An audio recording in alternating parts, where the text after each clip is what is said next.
नमस्कार दोस्तों, कैसे हो? आज मैं फिर आप सभी के लिए और एक इंटरेस्टिंग कहानी को लेकर आया हूँ। इस कहानी में हम लोग 3 बहनों को देखेंगे। इनमें से बड़ी बहन को एक आदमी से प्यार हो जाता है और वह उसके घर में जाकर अपनी जवानी का प्यास बुझाता है। जैसे ही उसकी छोटी बहनों को यह बात पता चलती है, वह भी उस आदमी के पास पहुँच जाती है ताकि इस आदमी के साथ घप्पा घप कर सके। दरअसल ये तीनों बहनें चुड़ैल थी जो कि हवस की भूखी थी। तो चलिए बिना देर किए कहानी को शुरू करते हैं। कहानी की शुरुआत में हम लोग एक खूबसूरत लड़की को देखते हैं। वह एक चाय के दुकान में चाय पीने के लिए जाती है। जब वह यहाँ बैठकर चाय पी रही होती है, तभी 2 बदमाश उसे छेड़ते हैं। वही पहले तो उन्हें इग्नोर करती है, लेकिन जब वह लोग अपनी हद पार कर देते हैं, तब वही उन पर हमला कर देती है और उन्हें मार मार कर उनके अंडे फोड़ देती है। इसके बाद वो लोग यहाँ से भाग जाते हैं। ये दोनों लोग अपने बॉस के पास आते हैं। इन दोनों के पिटते हुए चेहरे को देखकर बॉस यह समझ जाता है कि किसी ने इनकी धुलाई कर दी है। उनका बॉस उनसे गुस्से में यह पूछता है, तुम्हें कितने आदमियों ने मिलकर मारा है? तब वह लोग जवाब देते हैं, हमें किसी आदमी ने नहीं बल्कि एक लड़की ने मारा है। यह सुनकर बॉस को बहुत गुस्सा आता है और वह अपने कुछ आदमियों को लेकर वही को मारने के लिए जाता है। लेकिन जाते हुए उन्हें रास्ते में लीसू मिलती है। वो लोग लीसू से वही का पता पूछते हैं। लीसू इन लोगों से कहती है, मैं उसकी बड़ी बहन हूँ और उसने जो भी कुछ गलती की है मैं उसकी भरपाई कर दूंगी। बॉस पूछता है, तुम भरपाई कैसे करोगी? तब लीसू उसे कहती है, मैं अपने अदाओं से तुम्हारे गुस्से को ठंडा कर सकती हूँ। लीसू की यह बात सुनकर सभी लोग एक लाइन में लग जाते हैं ताकि वो लोग लीसू के जिस्म के जलवे देख सके। इस पर लीसू इनसे कहती है, मैं तुम पांचों को अकेली नहीं संभाल सकती हूँ, इसलिए मैं अपनी सहेलियों को बुला लेती हूँ। जैसे ही लीसू की सहेलियाँ यहाँ आती हैं, ये पांचों लोग उन्हें देखकर बहुत खुश होते हैं। ये लोग एक एक लड़की को उठाकर जंगल में मंगल करने के लिए चले जाते हैं। लेकिन जब यह मवाली उन लड़कियों के साथ संबंध बना रहे होते हैं, तभी वह लोग देखते हैं कि यह सारी लड़कियाँ भयानक मूर्तियों में बदल जाती हैं। यह देखकर ये लोग बहुत डर जाते हैं और यहाँ से भाग जाते हैं। उन्हें यहाँ से भागता हुआ देखकर वही और उसकी बड़ी बहन बहुत खुश होती है। कुछ देर के बाद इनकी बड़ी बहन कामदेव के मंदिर में जाती है। यहाँ आकर वह कामदेव की पूजा करती है। जब वह यहाँ से पूजा करके बाहर जा रही थी, तभी उसके पास एक साधु आता है और वह उससे उसका नाम पूछता है, जिस पर वह कहती है वह अजनबियों को अपना नाम नहीं बताती है और वह यहाँ से मुड़कर अपने घर जाने लगती है। वह जंगल के रास्ते से होते हुए अपने घर जा रही थी। तभी वह मंदिर वाला साधु फिर से उसके सामने आ जाता है। साधु उससे कहता है, मैं जानता हूँ तुम कौन हो और अगर तुम इंसान बनना चाहती हो तब तुम्हें अपने शरीर के हवस को अंदर दबाकर रखना होगा। साथ ही साथ वह यह भी कहता है, तुम तीनों बहनों पर बहुत बड़ी मुसीबत आने वाली है। लेकिन वह साधु की बातों पर ज्यादा ध्यान न देकर घर आकर वह अपनी बहनों को साधु के बारे में बताती है। ये लोग एक दूसरे से बातें कर ही रहे होते हैं। तभी इनकी पड़ोसन मिस वंग यहाँ आती है। वो यहाँ आते ही तीनों बहनों को गालियाँ देना शुरू कर देती है। असल में वह तीनों बहनों की खूबसूरती से बहुत जलती थी और उसे ऐसा लगता था जैसे ये तीनों बहनें मिस्टर वंग को अपनी खूबसूरती के जाल में फंसा लेंगी, जबकि ऐसा कुछ भी नहीं था। मिसेस वंग जब अपने घर में आती है, तब वह अपने पति से भी झगड़ा करती है और वह तीनों बहनों से अपने पति को दूर रहने के लिए कहती है। इधर हम लोग इन तीनों को देखते हैं। ये लोग अपने देवता के सामने बैठकर ध्यान कर रही होती हैं, लेकिन ध्यान करते हुए इनके दिमाग में मर्दों का ख्याल आने लगता है और ये लोग अपनी हवस मिटाने के बारे में सोचती हैं, जिसके कारण ये लोग ध्यान नहीं लगा पाती हैं। असल में ये तीनों बहनें चुड़ैल थीं और ये लोग कई सालों से इंसान बनने के लिए कड़ी तपस्या कर रही थी। कुछ के बाद रात हो जाती है और यह तीनों लोग आराम से सो रहे होते हैं। तभी इनमें से सबसे छोटी बहन जग जाती है, क्योंकि उसे बहुत बुरे सपने आ रहे थे। इसके बाद वह बाहर घूमने के लिए जाती है, लेकिन जब वह बाहर आती है तब वह देखती है लीसू खुले में ही नहा रही है और वह साथ ही साथ अपने अंगों को भी सहला रही थी। लीसू की खूबसूरती और उसके भीगे बदन को देखकर वही को भी फीलिंग्स आने लगी और वह भी उसके साथ नहाने लगती है। तभी इनकी बड़ी बहन की नींद खुल जाती है और वह अपनी बहनों को यहाँ नहीं पाती है। जब वह बाहर आता है तो उनके दोनों बहनों को साथ में नहाता हुआ देखती है। दोनों को ऐसा करता हुआ देखकर वह भी गर्म हो जाती है, लेकिन वह अपने हवस को दबा लेती है क्योंकि उसे जल्दी से जल्दी इंसान बनना था। अगले दिन इनमें से बड़ी बहन जंगल में जाती है और वह देखती है कुछ बदमाश एक आदमी का पीछा कर रहे हैं। तभी वह यहाँ आकर सभी बदमाशों को अपनी शक्तियों से मारती है और उन्हें यहाँ से भगाकर उस आदमी की जान बचा लेती है। इस आदमी का नाम जॉन था। वह यहाँ भागते हुए काफी जख्मी हो चुका था, इसलिए फई उसे छोड़ने के लिए उसके घर तक आती है। जॉन का घर काफी बिखरा हुआ था। जब जॉन फ्रेश होने के लिए जाता है, तब फिर से फई अपनी शक्तियों का इस्तेमाल करती है और सारे सामान को अपनी जगह पर रख देती है। जब जॉन बाहर आता है, तब वह अपना साफ सुथरा घर देखता है और वह फई को थैंक यू बोलता है। फई उसे बोलती है, आज के बाद मैं तुम्हारे घर आया करूंगी और यहाँ आकर मैं तुम्हारे सारे काम कर दूंगी। जिस पर जॉन उससे कहता है, मेरे पास इतने पैसे नहीं हैं कि मैं तुम्हें काम पर रखा सकूं। उसकी बात सुनकर फई उससे कहती है, मुझे पैसों की कोई भी जरूरत नहीं है, मैं तो बस तुम्हारी मदद करना चाहती हूँ। फई अब जॉन को पसंद करती थी, इसलिए वह उसके सारे काम करना चाहती थी। इधर हम लोग वही और लीसू को देखते हैं, जो कि अपनी बड़ी बहन का वेट कर रही थी, क्योंकि वह सुबह से घर नहीं लौटी थी। कुछ देर के बाद फई घर में वापस वापस आती है, लेकिन वह यहाँ अपनी बहनों को जॉन के बारे में कुछ भी नहीं बताती है। इसके बाद वह एक दिन अच्छे से तैयार होकर जॉन से मिलने के लिए जाती है। सबसे छोटी बहन को उस पर शक होता है, इसलिए वह उसका पीछा करने लगती है। तभी वह नहीं देखती है उसकी बड़ी बहन एक झोपड़ी के अंदर जाती है। कुछ देर के बाद जब वह जॉन के घर से निकलती है, तब वही जॉन के घर में जाती है ताकि वह यह बात जॉन को कह सके कि उसकी बड़ी बहन यहाँ क्यों आती है। जॉन यहाँ बाथरूम में नहा रहा होता है। वही उसे अचानक देख लेती है और उसे देखकर बहुत घबरा जाती है। जब जॉन की नजर उस पर पड़ती है, तब वह उसे भला बुरा कहकर अपने घर से भगा देता है। जिसके बाद वही रोते हुए अपने घर में आती है। उसे रोता हुआ देखकर लीसू उससे कारण पूछती है। इसके बाद वही लीसू को जॉन के बारे में सब कुछ बताती है। उसकी पूरी बात को सुनकर लीसू को बहुत गुस्सा आता है और वह अपनी तलवार निकालकर जॉन को मारने के लिए निकल जाती है। वह जॉन के घर पहुंचकर उस पर हमला कर देती है। वह उसे मारने की कोशिश करती है, जिससे बचने के लिए जॉन उस पर पानी फेंकता है और उसके बदन को गीला कर देता है। जैसे ही जॉन लीसू के भीगे हुए कपड़ों को देखता है, उसकी हवस जाग जाती है। वहीं इधर लीसू कब से यह सब चाह रही थी। इसके बाद यह दोनों करीब आते हैं और एक दूसरे को खूब प्यार करते हैं। घपाघप करने के बाद लीसू जब घर का आता है, तब वही उसे जॉन के बारे में पूछती है। वही कहती है जॉन को मारकर अधूरा कर दिया था और उससे कहा था दोबारा तुम ऐसा मत करना। यह सुनकर वही को बहुत बुरा लगता है और वह जॉन की इस हालत के लिए खुद को जिम्मेदार मानती है। इसके बाद वह जॉन के घर में आती है ताकि उससे माफी मांग सके। वह जॉन के शरीर पर जख्म देखती है और उन्हें देखकर बहुत उदास होती है, लेकिन यह सब तो लीसू का प्यार का निशान था। जॉन भी यहाँ वही को कुछ भी नहीं बताता है। को यहाँ बहुत बुरा लग रहा था, इसलिए वह अपनी गलती का भरपाई करने के लिए जॉन को अपना शरीर सौंप देती है। वही की खूबसूरती को देखकर जॉन का हवस फिर से जाग जाता है और वह उसके साथ भी भयंकर घपाघप करता है। और वही के जाने के बाद फई यहाँ आती है। वह जब बिस्तर को ठीक करने लगती है, तब यहाँ उसे एक हेयर पिन मिलता है। फई के पूछने पर जॉन उससे कहता है मैं यह तुम्हारे लिए लेकर आया हूँ। और वह कहती है तुम मुझसे झूठ बोल रहे हो क्योंकि यह तो मेरी बहन का है। तब जॉन उसे अब सारी सच्चाई बताता है और वह उससे माफी मांगता है। तब फई कहती है मैं तुम्हें एक शर्त पर माफ कर सकती हूँ, तुम्हें मेरे साथ भी वैसा ही घपाघप करना होगा जैसा मेरे बहनों के साथ किया। ये कहते हुए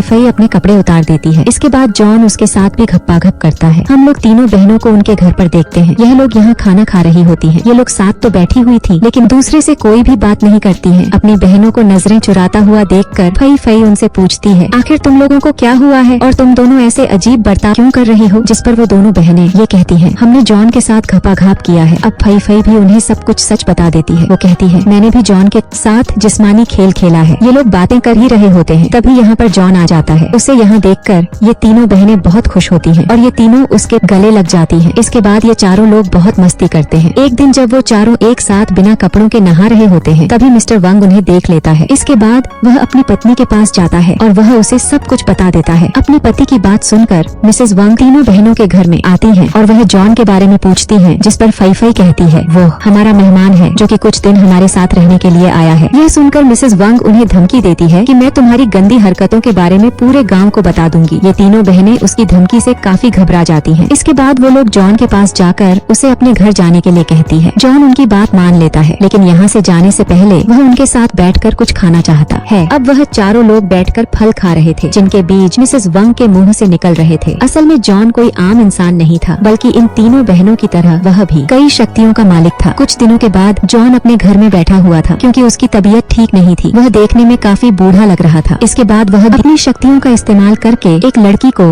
अपने वश में कर लेता है। उधर हम लोग तीनों बहनों को देखते हैं कि इनके शरीर में अचानक बाल उगाए थे। फई को लगता है जैसे यह सब जॉन के साथ सोने की वजह से हो रहा है। ये तीनों बहनें बहुत घबरा रही थी, क्योंकि वो लोग ऐसे में इंसान नहीं बन सकते थे। कुछ देर के बाद तीनों बहनें जॉन से बात करने के लिए उसके घर में जाती हैं, लेकिन जॉन इस समय बाथरूम में होता है और अंदर से अजीब सी आवाजें आ रही थी। जब तीनों बहनें बाथरूम में देखती हैं, तब सामने का सीन देखकर ये तीनों बहुत डर जाती हैं और उनकी आंखें खुली की खुली रह जाती हैं, क्योंकि जॉन एक भयानक शैतान में बदल चुका था और वो उस लड़की को जिंदा खा रहा था, जिसे उसने अपने बस में किया था। जॉन का भयानक रूप देखकर फई उस मंदिर वाले साधु के पास जाती है और वह उससे मदद मांगती है। साधु उससे कहता है मैंने तो तुम्हें पहले ही कहा था कि तुम्हें अपने हवस को दबा कर रखना है, लेकिन तुम ऐसा नहीं कर पाई। जब फई उसे और भी रिक्वेस्ट करती है, तब साधु उसे जॉन से छुटकारा पाने का उपाय बताता है। इसके बाद ये तीनों बहनें घर में आकर जॉन का एक पुतला बनाकर उस पर काला जादू करती हैं। इस जादू का जॉन पर जल्दी असर होने लगता है। जॉन भी अपनी ये शक्तियों का इस्तेमाल करके यह समझ जाता है कि उसके साथ यह सब क्या हो रहा है और कौन उस पर काला जादू कर रहा है। इसके बाद वह तुरंत यहाँ पहुँच जाता है और इन तीनों बहनों से लड़ाई करता है। इसके बाद वह इन तीनों को अपने वश में कर लेता है। जैसे ही वो लोग इसके बस में आती हैं, यह तीनों अपने कपड़े उतार देती हैं, लेकिन तभी अचानक साधु यहाँ आ जाता है और वह इन तीनों बहनों को जॉन के जादू से आजाद करता है। आखिर में साधु अपनी शक्तियों का इस्तेमाल करके जॉन को मार देता है। इसके बाद इन तीनों बहनों को अपने किए का पछतावा होता है। असल में जॉन एक बूढ़ा राक्षस था जो कि लड़कियों के साथ संबंध बनाकर